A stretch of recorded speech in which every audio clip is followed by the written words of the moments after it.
করব। আমাদের বোনদের জন্য সর্বপ্রথম যেটা প্রয়োজন সেটা হচ্ছে নিরাপদ ক্যাম্পাস। যেমন জাহাঙ্গীরনগর বিশ্ববিদ্যালয় থেকে শুরু করে অনেকগুলো বিশ্ববিদ্যালয় আমরা শুনি যে রাত একটায়ও যদি আমাদের বোনদের প্রয়োজনের তাগিদে তারা বের হয়, তারা সেখানে কিন্তু নিরাপদ।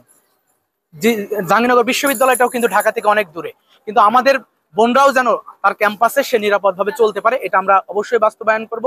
এবং তারা তাদের স্বাধীনভাবে যেন তারা চলাফেরা করতে পারে, এই জায়গাটা আমরা নিশ্চিত করার চেষ্টা করব। এবং আমরা মনে করি যে আমাদের নারী শিক্ষার্থী বোনরা যারা আছে তাদের আবাসনের জায়গাটা আগে নিশ্চিত করতে হবে। কারণ আমরা যারা ছাত্র রয়েছি তারা কিন্তু শহর থেকে কষ্ট করে হলেও বিভিন্ন মাধ্যমে আসতে পারতেছি, কিন্তু আমাদের বোনেরা কিন্তু আসতে পারতেছে না, এটা তাদের জন্য অনেক কঠিন। এবং তারা সারা দেশ থেকেই কিন্তু এই ক্যাম্পাসে ভর্তি হচ্ছে। তাদের বাবা মা অনেক বেশি টেনশন করে, একটা ছেলেকে নিয়ে যত বেশি টেনশন করে একজন মেয়েকে নিয়ে তার চেয়ে বেশি টেনশন করে। আমরা মনে করি যে সর্বপ্রথম প্রশাসনের উচিত যে বিশ্ববিদ্যালয়ের ছাত্রীদের শতভাগ আবাসন সর্বপ্রথম এই কার্যক্রমে হাত দেওয়া দরকার, এবং সার্বিক মিলিয়ে যেন শতভাগ আবাসন নিশ্চিত হয়। এই জায়গা নিয়ে আমরা অবশ্যই কাজ করবো ইনশাআল্লাহ।